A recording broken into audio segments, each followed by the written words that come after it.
Olá, eu sou Lúcio Caldeira e estamos na aula 3, episódio 3 do curso Gestão Estratégica. Hoje o objetivo é falar um pouco sobre o planejamento estratégico e os 3 tipos de decisões que são tomados nesse nível. Quando a gente fala de planejamento estratégico, nós estamos falando do planejamento que acontece na alta cúpula da organização. Ou seja, participam dessa decisão presidente, vice-presidente, diretores e conselho administrativo. Essa decisão de alta cúpula precisa pensar 3 grandes tipos de decisão. Primeiro, a decisão da estratégia empresarial. A estratégia empresarial, também chamada de estratégia corporativa, ela define em que negócio que a empresa vai atuar. Ou seja, em que setor, em que categoria, em que geografia. É o caso, por exemplo, da Nestlé, que resolve atuar nos setores de chocolate, de achocolatado, de café, de leite, de iogurte, de sorvetes e etc.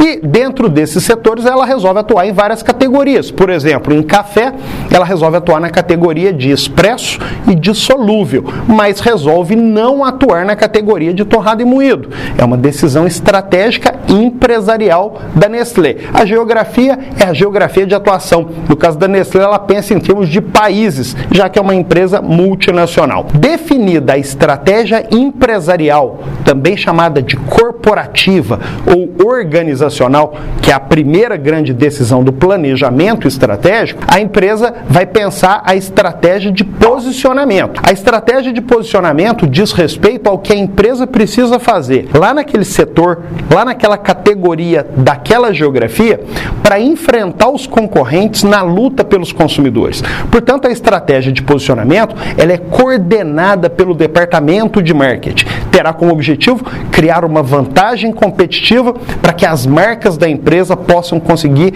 atingir os objetivos de venda, de faturamento. Definido a estratégia de posicionamento, parte-se então para o terceiro tipo de decisão dentro do planejamento estratégico, que é a estratégia estrutural. A estratégia estrutural, ela diz respeito a pensar internamente uma série de questões ligadas à base de vantagem competitiva. Então a empresa estará pensando em recursos humanos, em finanças, em produção, no sentido de criar ferramentas que vão solidificar, vão dar base de sustentação para o marketing conseguir vender com lucro.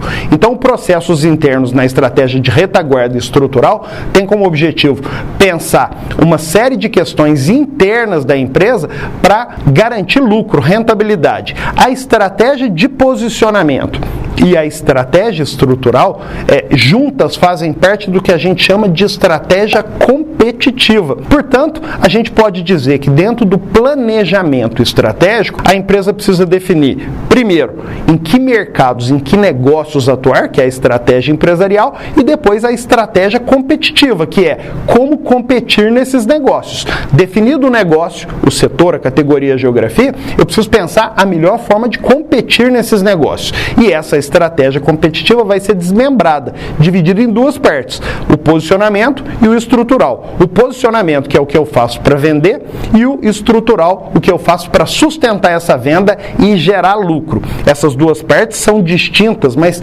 funcionam como se fossem faces de uma moeda. Uma complementa a outra. Então, por exemplo, se uma empresa define que para ser competitiva em um determinado setor precisa trabalhar com preço mais barato, e preço, portanto, é uma ferramenta na estratégia de posicionamento, ela terá que pensar na estratégia estrutural ferramentas capazes de reduzir o custo. Porque senão eu tenho preço que me faz vender e faturar, mas sem as ferramentas que reduzem custo eu posso não ter lucro. Se eu resolvo trabalhar lá na estratégia de posicionamento com atendimento diferenciado, porque atendimento diferenciado vai me fazer vender naquele setor, naquela categoria, daquela geografia, eu preciso trabalhar os meus processos internos, o pessoal competente e motivado, o que me leva a trabalhar ferramentas de treinamento e políticas de incentivo, porque sem essas bases eu posso criar, eu tenho atendimento lá na frente, prometo o atendimento lá no posicionamento, mas não tem como cumprir isso, porque ou eu tenho o pessoal que tem competência para fazer o atendimento,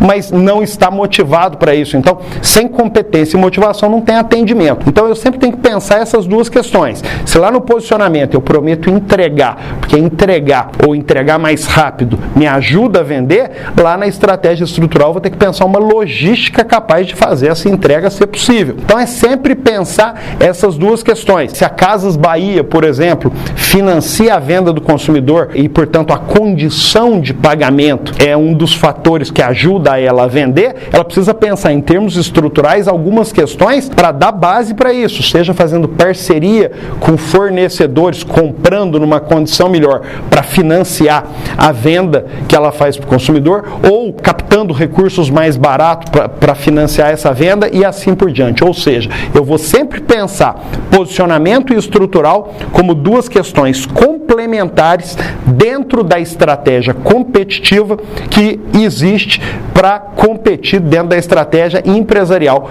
que tudo isso faz parte do planejamento estratégico da empresa. Então a alta cúpula tem que pensar essas questões fundamentais em termos de estratégia da empresa. Enfim, é isso. Mais uma vez, obrigado e até a próxima.